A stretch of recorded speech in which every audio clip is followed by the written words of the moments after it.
بسم الله الرحمن الرحيم الحمد لله رب العالمين والصلاة والسلام على سيدنا محمد وأهل بيته الطيبين الطاهرين اللهم صل على محمد وآل محمد وعجل فرجهم. So tonight's maxim is وجوب إعلام الجاهل فيما يعطى. وجوب, the obligation to inform the unaware. Al-Jahil is the unaware person, the unaware, when he is given something, when you hand him over something. What does that mean? This maxim means that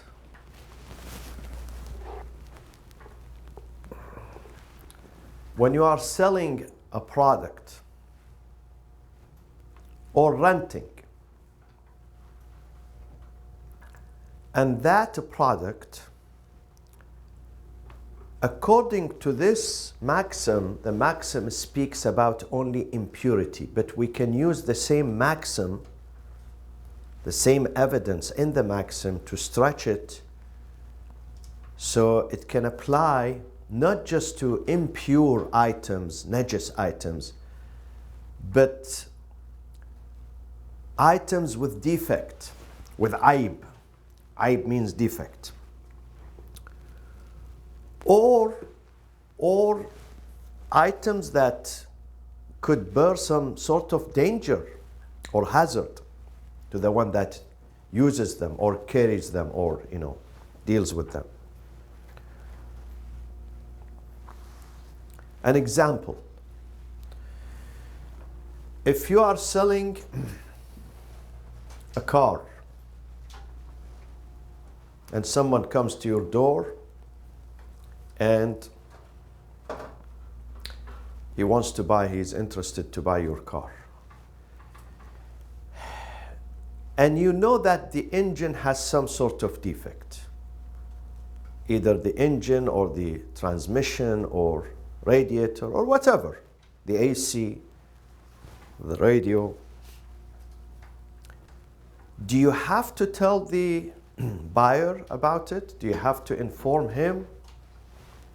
Or you don't have, because he will check it out, he will test drive it, and if he's smart, then he would realize that the engine or the transmission or whatever has a problem. What do you think, according to this maxim? Some people. No, you have to tell them. According to the maxim. Yes. The maxim says that if that defect is normally noticeable, meaning that there is something on the windshield, there is, let's say, some sort of what they call scratch, okay, or chip on the windshield. So usually people notice it when they see it. If that defect is noticeable, then you don't have to, because he's going to see it anyways. Or let's say there is a dent, and the dent is very noticeable. Everybody can notice it. Then in that case, because he's going to see it, and it is not dark, unless it is dark in the evening or the car is in the garage, or somehow he doesn't have access, a clear access to it. But let's say he can see the car, it's very visible, any person, any average person comes and he can notice. He can notice the defect. In that case, you don't have, it's not mandatory upon you to tell him, because anyway, it's very visible. But if that defect is not visible, is hidden, or somehow obscure, then in that case, wujub, it is an obligation, it's mandatory. It's an obligation to inform this person who's unaware. The jahil in this case, not the ignorant, the unaware. فيما يعطى, in whatever you are passing to him or giving him or selling him or renting him or, you know. Now, same ruling applies to what? Applies to some dangerous items. You are selling him, let's say, some medicine.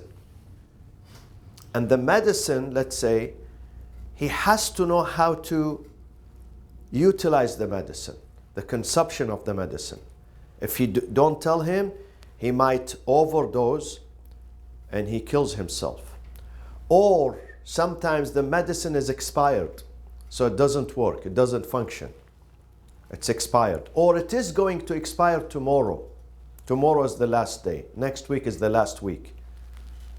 So in that case, things that entails risk to his health, to his, property, then again, it has to be clarified to the consumer or to the buyer. You have to tell him, this medicine, by the way, is going to expire next month, next week. Or this medicine, be careful. When using it, be careful. Be careful, read the instructions. Or you have to tell him the instructions. If that person is unaware, you have to write it down and tell him. This is one tablet a day, no more than that.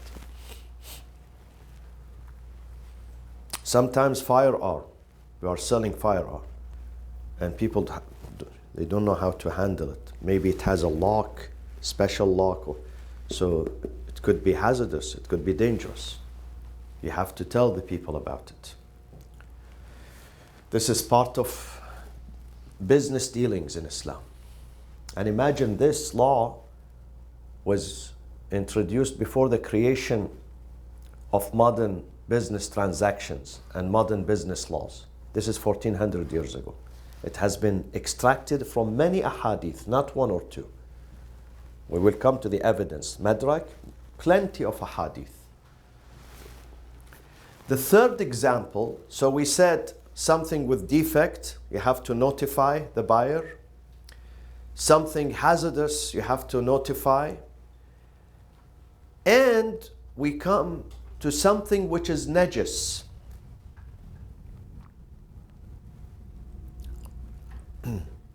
If you are selling a product that is usually edible or drinkable, they use it for cooking, let's say. It's in Arabic they say as-samn. As-samn,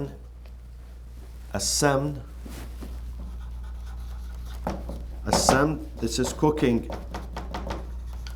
fat. And usually this is the typical example the Imams answer at that time, 1400 years ago. That a mice, you come to the cooking fat, it's in a jar, and you find a mice. And this was very normal in the old days. Even in some countries, even now. So what do you do? And this one is, the jar is expensive, People sometimes they store 1 year consumption, 1 year or 2 years in the cellar, in the basement, and should they throw it? It's expensive. The Imam says in that case, you take the mice out and the surrounding, you skim the surrounding. Whatever you believe came close to that mice, you skim it out. You throw it out, the rest you can use it. If the cooking fat is what? Is solid, huh? Hard or solid. But if it is an oil, someone comes to Imam al-Baqir and he says, Yabna Rasulullah, it's an oil. Zayt. Zayt means oil. Zayt. It's not hard, it's not solid. and there is a mice, dead mice, or he's still clinging to life, he's not dead. What do we do in this case, Dr. Ali? Throw it away. Or you can what? The Imam gives an advice. Boil it, or I mean, no. I wanted to say it. You want to say that? Just The Imam says don't use it for food, but use it for diya. Oh, okay. Because in the old days, the same. they used to use the oil for what? For light. Use it for light. So now you are selling, you have a shop, you sell oil, and someone comes to buy the oil from you to use it for food, as a cooking oil. And this oil, it has became najis because of the example of the mice. Or not mice, someone accidentally urinated, or he was bleeding, his nose, his whatever, and then there was blood all over, got mixed with the oil.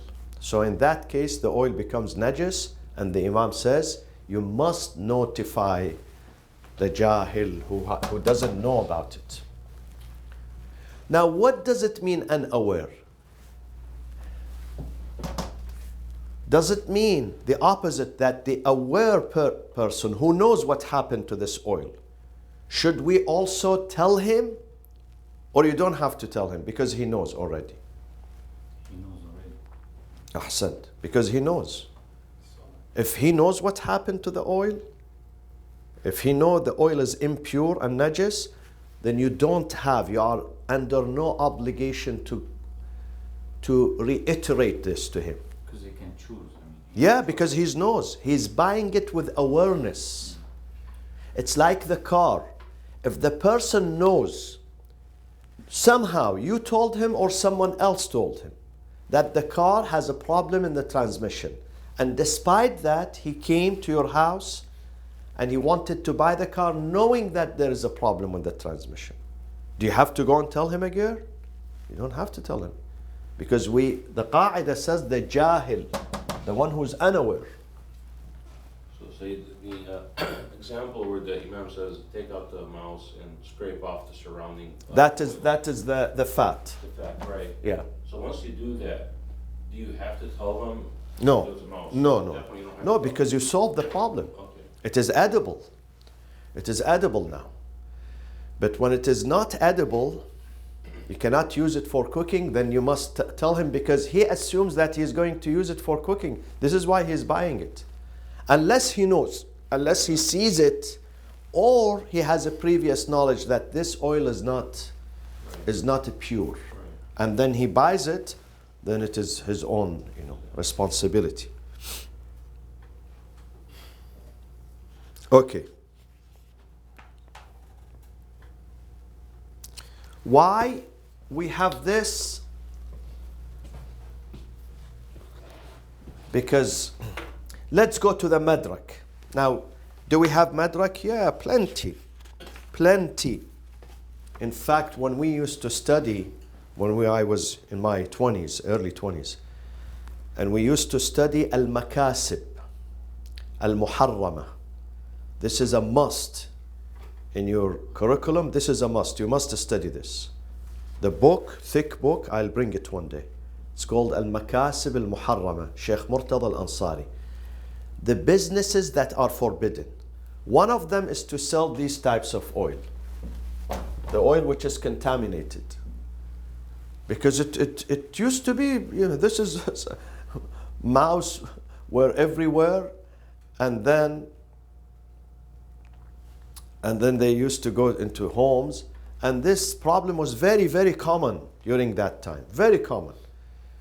So one of the things that is haram to sell is this type of oil, the contaminated oil. Haram to sell it for eating, but it is halal to sell it for lighting. Okay. So the Imam says, number one, Imam الصادق يبينه لمن اشتراه ليستصبح به. So madrak, first madrak, Imam al-Sadiq alayhi salam, al-Imam al-Sadiq, he says, يبينه لمن اشتراه ليستصبح به. يبين, what does يبين mean? Show. To clarify, from bayan, bayan to clarify. يبينه, so clarifies the situation. لمن اشتراه, for the person who buys it.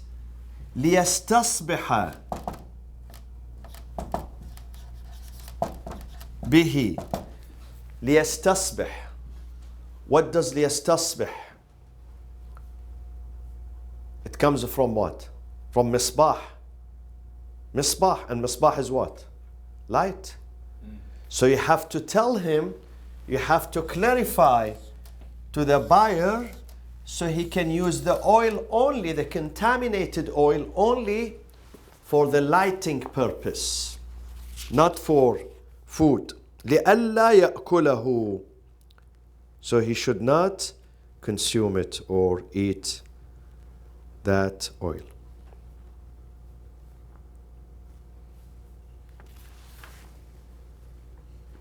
Okay.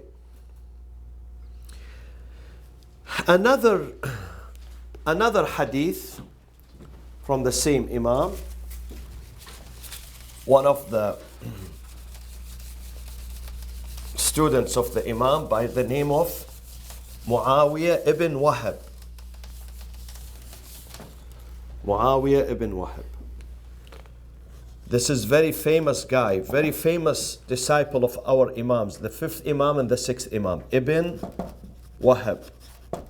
So he asks the sixth Imam, Imam Abu Abdullah. Who is Abu Abdullah? Imam Sadiq. Imam al-Sadiq, exactly. Ahsant. The sixth Imam. He says, a mice dies in cooking fat or oil or honey.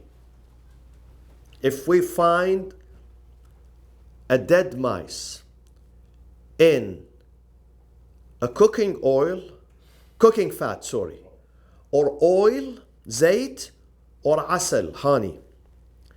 The Imam answered, he says, as to the cooking oil and honey, فَيُؤْخَذُ الْجُرْذُ وَمَا حَوْلَهُ وَالزَّيْتُ يُسْتَصْبَحُ بِهِ. As to the cooking oil, the cooking fat and the honey, the mice should be taken out, and the surrounding also. It should be skimmed off, and then it could be used for food. The honey and what? Honey and cooking fat, because they are solid. Whereas the oil, he only can use it for istisbah, for lighting.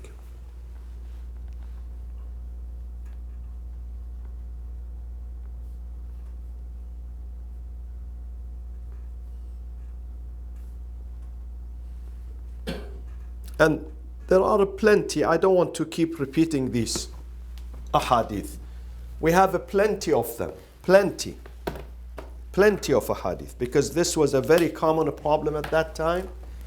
People were poor, they could not throw the entire, today if you go home and you find something like that, you throw the entire barrel, the entire jar outside in the trash. But at that, they could not afford that. You know, that was an important component of their food, and people were not rich, so they could not get rid of it. Okay. So did this maxim come about because there was an issue of people abusing it? Not abusing it, but they didn't know what to do. It was a very serious problem in the society. So the Imam clarified that through the hadith, and the hadith became a maxim. Even until now. Until now, I know in some old countries, they have this. In some old communities, old families, people who live old-fashioned still. They store the food in the basement of the house, 1 year food. Of course, the non-perishable food, not, you know. So they still, when they come, they see a cockroach, for instance, or they see a mice, or they see lizard, or they see, of course, lizard is tahir. Cockroach is tahir, by the way. Oh, cockroach? Yeah, it's tahir. It's not edible. We can't eat it like the Chinese people do, but it's not najis. So it's touch something. Yeah, if it touch, even my hand, when it touches feces or urine becomes No, I najis. mean the cockroach. If Yeah. it touches the food, Yeah. the food is still. Yeah, tahir. Wow. Unless you see the cockroach before that, it was in the. Do you remember in Lebanon? I remember when I was a child. Bathrooms at that time were not like this one, fancy ones. Bathroom was like a Grand Canyon, you know. You go there, the depth is 4 meters. Believe me. In Iran, the same thing. Still in some old countries. And it was the filthiest place on earth. Filthiest place. And sometimes the cockroach is running there and then goes to the kitchen. So this one, it's najis. It became najis. Because it's Because of course. But if you saw a cockroach in your backyard, or a lizard, it's not najis. Or in the garage. So Said, one more question. I guess the question why I asked is the hadith that you stated clarifies what's tahir, what's najis. I mean, it gives you what you Yeah. do, but it doesn't lead me to this maxim. It of does. the obligate. It does. What's Because in the time of selling, either when you are selling the oil, or some people borrow from you. They used to come knock at your door. Can we have some oil? Can we have some cooking fat? Can we have some honey? You have to tell them in that case. Oh, you mean by saying that you have to use this for lighting, meaning? Yeah. If it is najis, then you can't use it. These two items, the cooking fat and the honey, if you purify them, take the mice out, skim the surrounding, it becomes tahir. So you don't have to tell people about it. But if not, if you have not done that a process, and they are either borrowing it from you or buying it from you, then you have to tell them. And then this qaida, this maxim is going to stretch not only to the cooking oil, it's not limited, these are examples. But in today's modern life, it could stretch to any item that has defect. You can't sell it unless you tell the buyer, you notify the buyer about this defect. So it could be anything, a house, clothes. Anything, iPhone, anything that has defect, you must tell the buyer about it. So the first madrak is the hadith, plenty of a hadith. What is the second proof? How do we support this maxim? We support it with hadith, number one. Second, with what? Something logical. So what is it? What does the aql say? About informing. Yeah. What does your brain tell you? What does common sense tell you? Logical to tell someone. It says, Accept it. no what?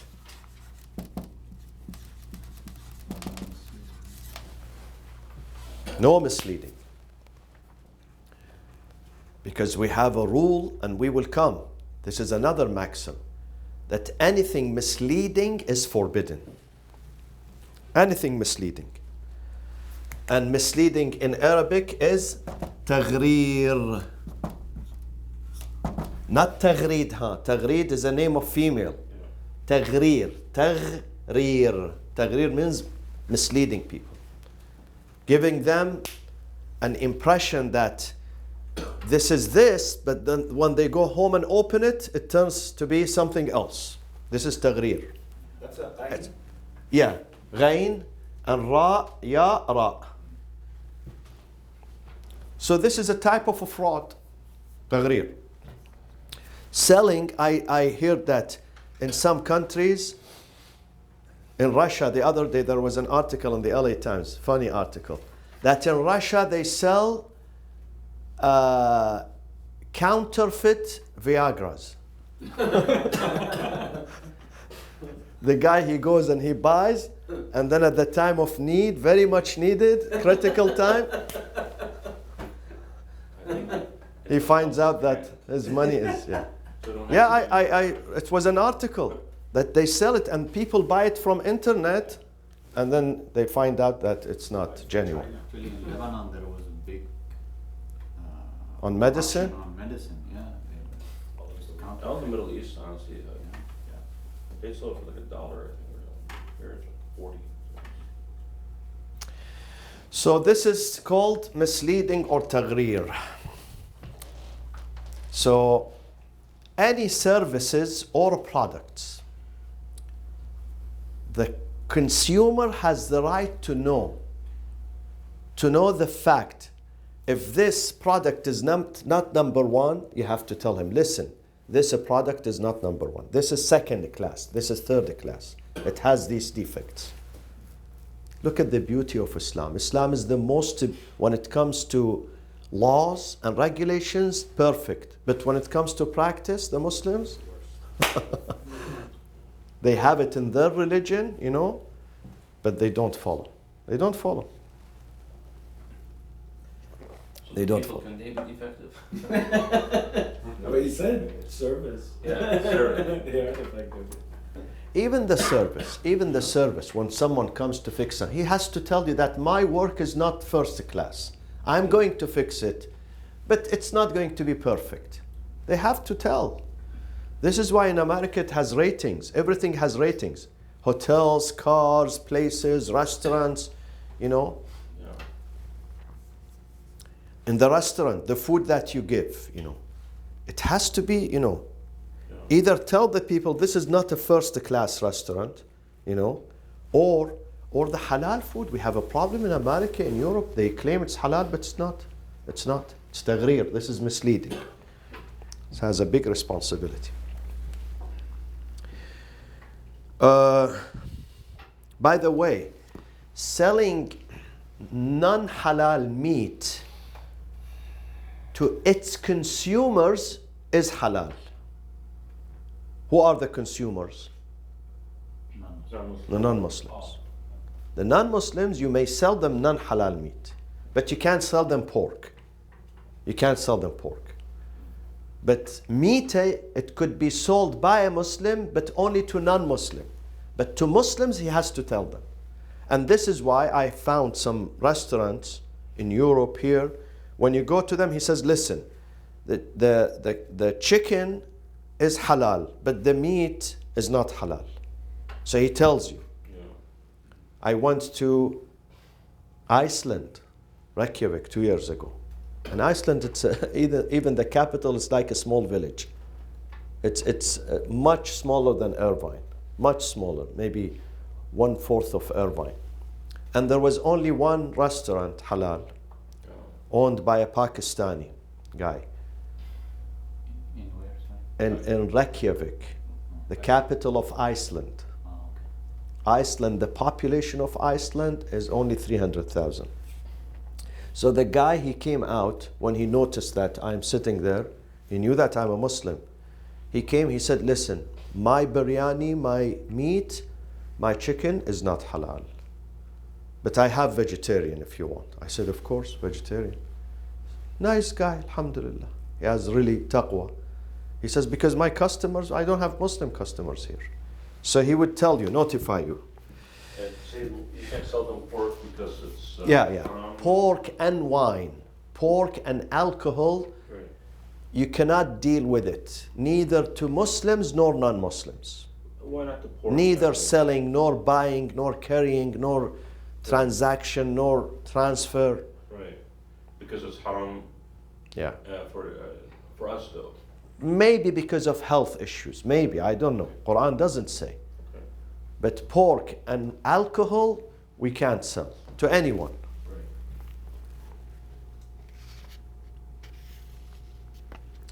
Okay. now we have,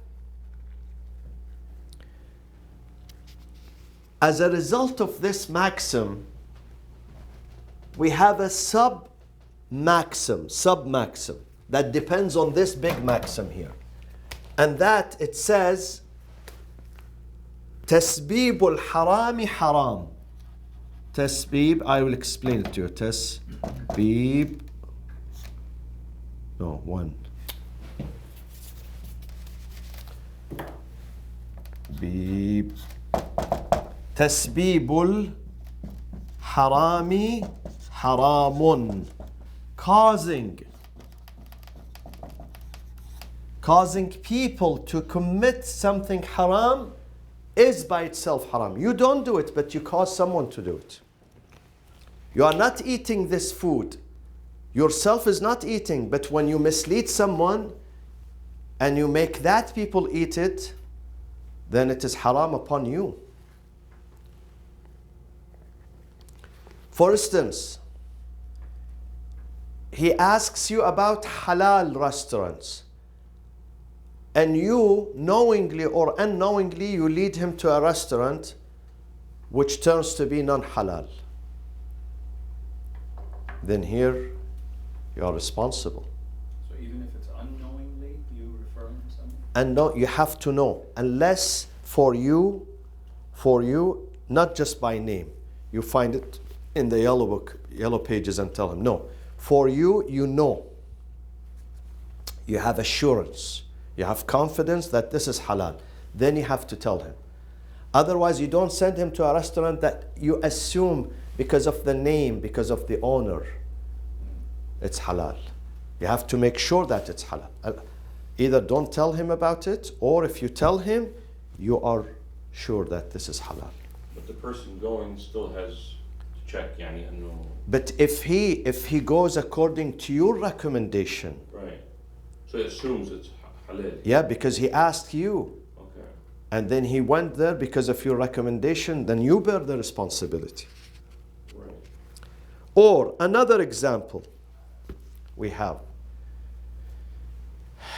He comes to you asking you to help him to find a wife. This happens here in our masjid, all the time. And you introduce him to a lady who's not right, Majnoon. She's cuckoo. This is also haram because he puts his trust in you. And therefore, either you don't introduce him, or if you introduce him, you have to introduce him to a proper person. Okay?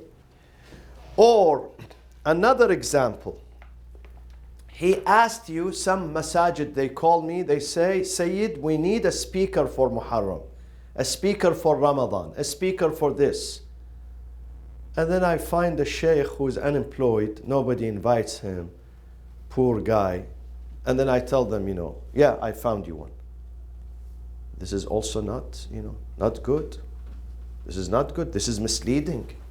This is misleading. They are asking me, my recommendation because they trust me. And they expect me to send them someone good, not someone mediocre. Or another example of this sub-maxim. You don't commit the haram, but you mislead someone to commit it. Inviting him to a wedding where in that wedding there is mixed dancing and alcohol drinking. Going to that wedding would be haram. Even if you don't go yourself. But you refer him, you lead him, you ask the guy to invite him. This is also, these are examples, modern examples of how sometimes we don't commit the haram, but we make others to go and commit it. Tasbib al-harami haram. Why? Because it is misleading. People putting their trust.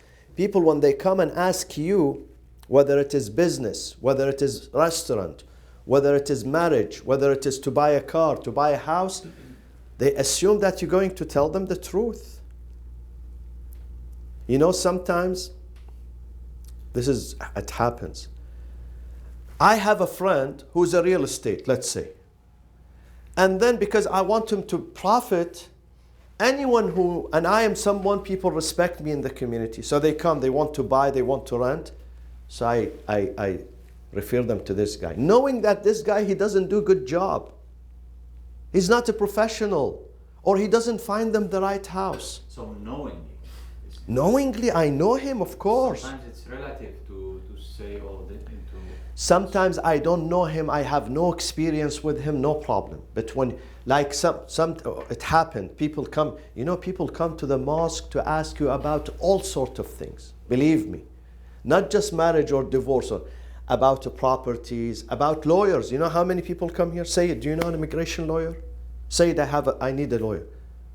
And in the beginning, I used to refer to this and that, then I stopped. Now I tell them, no, I don't know. I know lawyers, but I don't know a good lawyer. Because people came to me, believe me, many people, Sayyid, you referred us to this guy, we don't know him. Look what he did to us. So I stopped. Even doctors, believe me, with all due respect, I love doctors. Because this is a responsibility. It's sometimes it's a responsibility.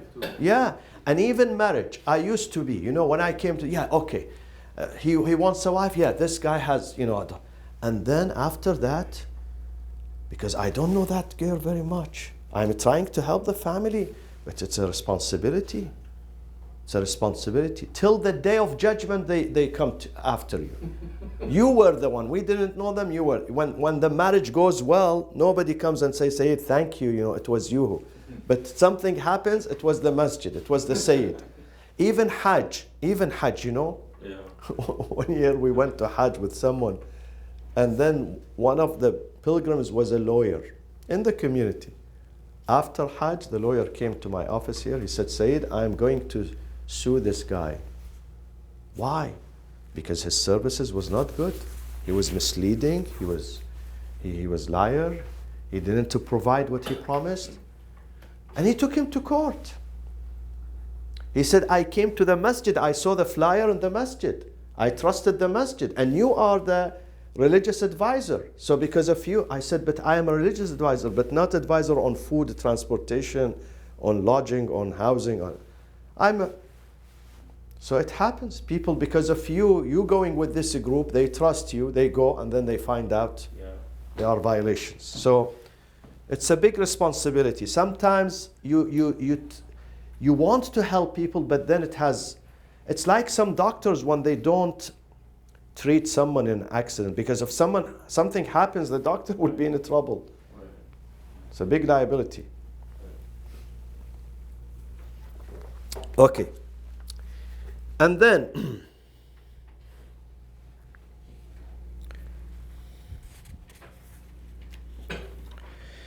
three things. إذا كان لرجل مال فيه عيب. If you are a businessman, a shopkeeper, and you are about to sell a product that has a defect, وجب عليه, it's mandatory upon you to clarify, يبين للمشتري, to clarify to the buyer this defect, and you cannot conceal it. Three things. Scholars, they say three things has to be clarified. Number one, النقص. النقص. The defect in the product. You have to tell them about the defect. Whatever it is, you have to tell them the details of this defect. Number two, impurity. Najasa. If the carpet you are selling is najas. This used to be, let's say, in a hotel. They used to have parties, and definitely we know there is wine being spilled on this carpet. So at the time of selling it, we must tell the buyer, not the American buyer who doesn't care. No, the Muslim buyer who's going to use it for his home, for prayers and other things. Wal hurma. Hurma means, you know what is hurma. Hurma, which is haram. Such as what?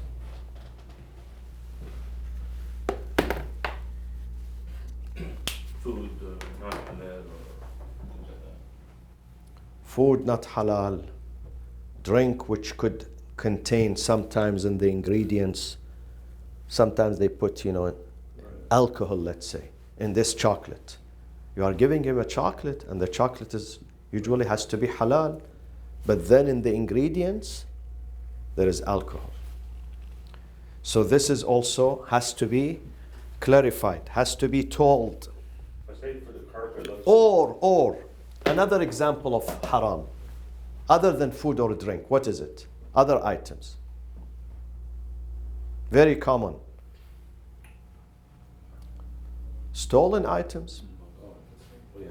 Stolen items should not be resold. It shouldn't.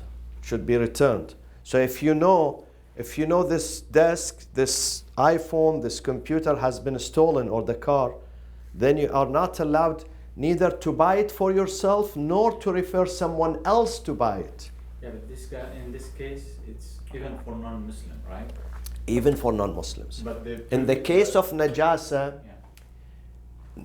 for Muslims definitely you can't. For non-Muslims, if they don't care, but let's say someone who's not a Muslim, but he minds if there is urine, if there is blood, if there is wine on the carpet, he minds. He says, I don't lie, I want it to be clean. Then again you have to tell him this. So what about if they cleaned it? Let's say they did a thorough job of cleaning it, you have to say wine spilled on it. No, you don't have, because it's of the past. Right. Unless he asks about the history. Right. Some items people ask about this, like a car. Has it been involved in an accident or no? He Right. cannot see it, it's not visible. But you have to tell, because in some countries I know, a car which has been wrecked or whatever in an accident, it devalues. Is it the same in America? Oh yeah, big time. So you have to tell. Right, but according to the Maxims, though, if there's wine spilled on the carpet and then you clean it thoroughly, you don't have to say anything. You don't have. Right, unless they ask about the history. Exactly. Now, as far as the stolen goods, what if somebody says, hey, I got this, I'm gonna sell it to you for $100, you know it's worth 400. Mm-hmm. You suspect that they stole it maybe, but you can't 100% know, what do you do? If you suspect, Right, and your suspicion is reasonable, and the guy is not telling you, he's not going to tell you, even if you ask him. But it is a reasonable suspicion. Reasonable, because sometimes, even if he doesn't tell you, but everything says this is stolen. Because it is too good to be true at this price. right. So it must be stolen. Or the guy, you look at him, he's not someone who can wear this watch, a Rolex one, because you can tell from his face, So in that case, this is almost obvious. Unless you ask him about his history.